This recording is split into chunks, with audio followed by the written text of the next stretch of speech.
it's unusual for us to be in front of a crowd like this. Usually we're sitting outside a bar or something. It's a long way from Camden Street now, Fergal. Yeah, a bit. First of all, we're going to talk about the relationship between radio and podcasting as the guys do it. Just as it was mentioned there, this is something that I've always admired about you two, because I was early on the podcast. I picked up on it and I started to enjoy it because it's the universal themes that you touch on, and you're not afraid to touch serious subjects along with the fun subjects and tell anecdotes as well, which is important. But you tell a very good story about how you made that decision. You went, that's it, I'm giving up the job, I'm going at this is it, I'm going at it full time. Johnny B, you coming in with me, like, that'd be a hard decision to make. Yeah, at the time, people probably thought I was crazy in giving up my job, but I believed in what we were doing, and I just thought, if we don't jump at it now and go full gun-ho, then it might never work. Like that was the big thing, and that was the danger I had. Now, I probably quit a little bit early, but it put the pressure on him to give up his job, and together then we drove it on. But I think that's the thing, like, we thought we had something special at that time. It's proved we obviously did. And I mean, it was, looking back, it seems an easy decision, but at the time, yeah, it was a tough one. But so I guess podcasting is fairly new in Ireland, but I came from a music background, and a lot of my friends had been in bands and that kind of thing, and they were half-assing it, working 5-6 days a week trying to make it as a band, and I just applied that to, if we're going podcasting and we're going to be comedians, we're going to have to go full time. Yeah, there's a huge work ethic with you guys, and I admire that, and I've always said that to you, that there's something that goes on there. Now, just to relate it to radio, there's certain things that you employed immediately. First of all, getting more on as a producer. Yeah, very important. Our producer was, she comes from radio background. She started in Northern Sound and worked on News Talk, and is now in the television department of RTE. So she's the producer of our podcast. And a little more worldly than we are, as well as being female. So she kind of tries to keep us in line and stop us from getting sued, I guess, is her main job, to be honest. I think the big misconception in Ireland is people think that podcasts are just where people sit down and ramble and talk crap and don't have any. So like the main thing for us was we treated it as if it was a radio show. That we'd have our sections, we'd have our structure, and we'd have our timings in place so that we weren't just rambling and putting out a 2-hour podcast that nobody had any interest in. I hear people doing that on podcasts, and I think it's very disrespectful to the listener. Maybe you're hilarious and you can do it on the fly, but for us, ours is actually like that. We definitely considered it, if this is a radio show, it has a jingle, has an intro, we tell people what's coming up, like a radio show. So yeah, radio definitely had a big influence on us. That was actually one of the first lessons that I learned when I went into radio. I remember Liam O'Shea in Clare FM turned around to me and he said, Fergal, just remember this, KISS, keep it simple, stupid. And that's it. Yeah. It's literally that. It's as simple as you put it on a paper, you look at the format, and you make sure that format complements your audience, which yours does. Yeah. I mean, if you look at the show, it starts off matters arising. If you look at the podcast the guys do, matters arising from the last podcast, you regard the other messages, it's something that we didn't really see in podcasts before in Ireland. Nobody would ever say, oh, this person got in contact, this person got in contact, this person was listening to us in Australia. Like, you've made this commodity into an international commodity now. You're going to America next week. Yeah, so I like that on radio when people read out texts, but obviously we've got a whole week to gather in texts from, you can Instagram us, email us, Snapchat us, tweet at us, and then all we have to do is like gather the best 10 or 15 as a prize for the best feedback. So the stories get crazier and funnier every week. We've been doing this for 106 weeks now. So now, reading out what happened last week, it makes you want to go back and listen, but also you've got 10 cracking anecdotes, and it gets another conversation going. People feel like they're part of it then, and like that, we do something stupid. Since the election came up, our campaign about the price of chicken rolls has been a big thing on the podcast. But now we're able to read out to people all over Australia, America, all over the world talking about it, and all over Ireland. We've been calling out shops who've been charging too much. So that's got legs. Yeah, I mean, that has really got legs for the guys. But then there's also serious stuff as well. Like, we had a couple of weeks where, I don't even want to say it, but they're out there, lads, dick pics. Okay?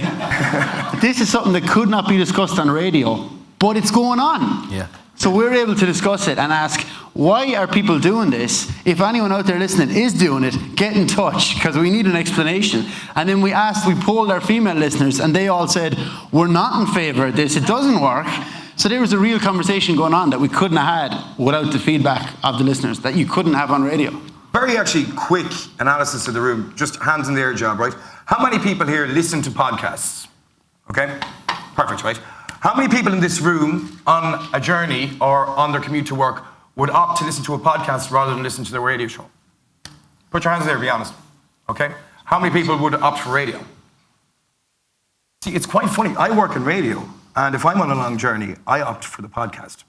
Because I find that at times the standard can differ, but I know what to expect when I listen to a podcast. If I listen to my favourite murder, if I listen to Joe Rogan, if I listen to you guys, I know what to expect. And this is one thing that I find quite significant, and it's something that BBC Radio 1 did about in around the early 90s when Waves came on board. They went after rural counties, not cities. And what they did is they said, if we're number 2 in every region, we'll be number 1 nationally. And that's what's happened with your podcast. And I see this even when you do the live shows. You'll say, is there anyone here from the country? Yeah. And straight away, you know that there is that audience there. But that's a goddamn important audience. And if you can be number 2 in every market, you'll be number 1 overall, which has happened. That's why you guys are able to take this abroad and use the radio format that you use to do that, to structure a show. Yeah.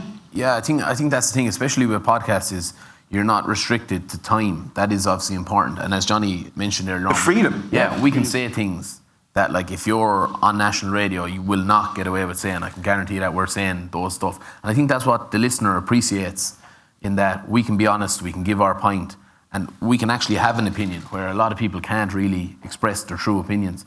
And I think that's really the beauty of what we're at. But I think at times anyway, when we've been on radio, we've been on promo on our shows or whatever we're promoting, but like people seem afraid of podcasts. Seems to be kind of like, yeah, look, don't mention your podcast because we're a radio station. Yeah, talk about your tour. Don't mention the podcast. I think we can all exist together. No, I totally agree. And here's the thing. I think that if you live in a world where if you think that you're working in the media and there's only one medium, there's something severely wrong with you if you think you're going to survive. Yeah. Like literally, this is not just a podcast. The podcast is probably the core of what you guys do. But we've got the live show, the live podcasts, we've got the book, we've got a television show on the way. This is probably one of the most important things, audience-wise. And this is what I think is something that we all need to kind of look at the moment. Because if you look at any of the JNL ratings, like the market from 25 to 45 is kind of on the decline. What you guys are now doing is you now have a kids show that you do as well. Yeah. And one of the most important things you learn about radio is that if you go down and a young lad shakes your hand, 5 years of age, you shake his hand, you get 5 more listeners for life. Out of every hand you shake, 5 more listeners. One of the most important things, it's as simple as a politician, name and face. But you guys are on that. So by the time these guys are 16, 17, you've an audience created. So it's continuity. That's obviously a huge part of what you guys do. From a business perspective, thinking about it, is kids latch on to us because of maybe the songs or the sketches when we first started. So of course, if they're 7, 8, 9, 10, that's why we do a kids show once a year, a kids tour, so that they can go to it. So yeah, by the time they get to 18, then they can listen to our podcast. Look, there's people listening to it that aren't 18 at the same time, but when they get to 18, then they'll nearly graduate onto the next step of the two-Johnnies, which is the podcast. Yeah, so we're going to be huge in 10 years' time. Did it all come, I know we've often had these conversations, but did it just come and just bite you in the ass all of a sudden? You kind of went, wow, this is really taken off. We're going to be doing a podcast live show to 4,000 people in the marquee. What? Yeah. Well, we started doing sketches kind of on Facebook and a few songs. But Johnny listened to a lot of English podcasts, and we just polled our listeners online. If we did a podcast, would you listen? So we are 107 weeks in. One of the bigger first kind of young Irish podcasts. Blind Boy was a couple of episodes, maybe about 10 ahead of us. And it was going mad. Everyone was talking about it. And we were already in the works. We were recording trial podcasts at home and just sending them to our mates, that kind of thing. So we had no idea it was going to be big, but we managed to migrate our audience from Facebook and Instagram to the podcast. And we got a lot of new listeners in. For the first 4 or 5 months, we must have got thousands of messages saying, what is a podcast? Where can I watch it? Yeah. So, and a lot of our listeners are like the guy in the tractor, the guy in the van, and like you mentioned, the country. I think even just from our accents, a lot of lads down the country will give us a chance that if they put on, we're from Tipperary, if they put on Tip FM, nobody starts the show with, well, how are you going? Yeah. Which is how everyone in Tipperary talks like that. But if I put on the Tip FM radio, is there too much of the mid-Atlantic accent or whatever you want to call it, the traditional stuff? So I think maybe like you said, it was said in the last talk that people can kind of smell if you're putting it on, if you're bullshitting. And you either like us or you don't, but we definitely are who we are. Yeah. But it's actually, that's one comment that Ty Furlong made to me in an interview. He actually said, because I had mentioned to him that I would be friends with you guys, and he turned around and he said, I love those guys. He says, what you see is what you get. And I think that element of remaining grounded is something that we're seeing more of now in radio. I mean, there was a time where, you know, radio DJs or presenters expected to be exalted from a height. That's dead now, thank God, hopefully. But that's not, and nobody wants to go there. Being grounded and being the everyday man is a very important thing. And I think that translates directly with your podcast. How do we translate this then to radio? So obviously if you guys were to do a radio show, we would be looking at a syndicated radio show if that was to happen, because you're nearly too busy now to do a weekly show or to do a weekend show.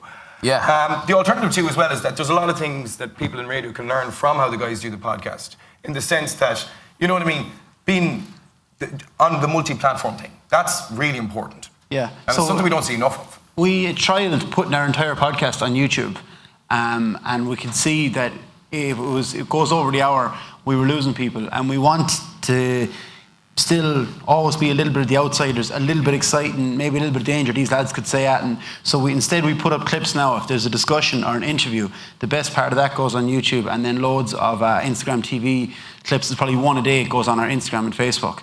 But the idea is always to drive people back. Listen to the full episode. Here's the best 2 minutes on Instagram. Here's the best 10 minutes on YouTube. Totally, multi-platform is really important to our audience. And we would still have a lot of Facebook and Instagram listeners who haven't migrated to the podcast yet, get new messages all the time, been watching your clips, finally said I'd give the podcast a listen. And radio are getting good at that now. Like, we went on Today FM to sing our new single last week and said to them, can we sing it live in studio? Yeah, grand. And it wasn't even like a session in the studio next door, just the cameras that normally go on Dermot and Dave. I sat in Dermot's seat, sang the song, had a laugh acoustic. That's got about 400,000 views on their Facebook page now, thousands of comments. So those are people that we want to pull into the 2Johnnies land, and we get them from radio and from Today FM's massive online presence. Yeah, so like radio has helped us massively, like from when we first started doing the sketches. That was when we first appeared on radio. You know, we go on, do our interviews, we've done content pieces. So it has definitely helped us to, you know, to get out there and everybody sees around the country as well. So you were asking us if we were to do a radio show, what would it be like? We'd obviously have to come a bit in from the left into further centre. But I think, yeah, like, can I see us working in radio in years to come? Yeah, 100%, I can, like, but... Until they tell you have to play George Ezra about 4 times an hour. Yeah, that's the thing. I had a shotgun. I don't think they'd appreciate us playing the Saw Doctors every hour, you know. But yeah. You never know. It's actually, but I do think that there's a lovely way to think about it, because you know you can have ownership on a show as well. And I tend to see it with Mario's show, maybe with Techland's show, in our own place. And you see with other shows as well and other stations, is that, you know, Newstalk are very good at this. You know, they have like different shows that focus on different things. That's definitely a place where I think 2Johnnies could live. Do you know what I mean? I do think there's a huge market for that. Will we open it up to the floor if anyone wants to ask any questions? Yeah. If anyone has that. Don't be shy, just put your hand up. No, brilliant. We must be killing it Well, with the information. How's it going? Red FM.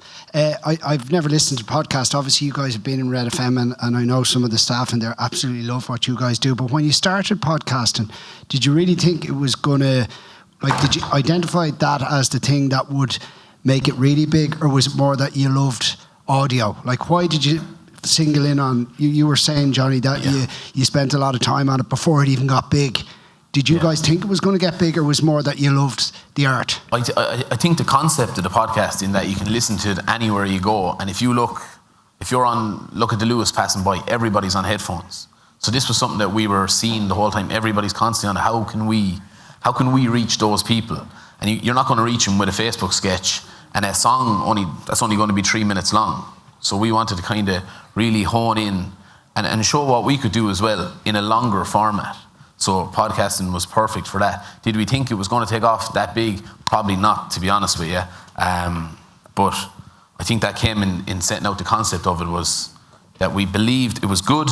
It's obviously gone very big now, thank God. But no, I don't think we did at the time. But Yeah, so like we do stand-up comedy as well, but Smacks' style is really conversational. So like if you're down the pub, he's the lad who'll have a crowd around him, here and I tell you a story, and it might take 5 minutes. So we were doing a lot on Facebook, and it was just jarring with us that we're Snapchatting and you only have 15 seconds. It really didn't suit our style. We're not the best for one-liners, it's more of a conversational style. And he was listening to a lot of the kind of English podcasts, so we just thought this will suit us. And we didn't know how to do it. We had to ring the one guy we knew who had a podcast, and we were like, how do you upload a podcast? And then it went to number 1, and he's pretty mad at us still, but anyway. And do you think it improved your live performances?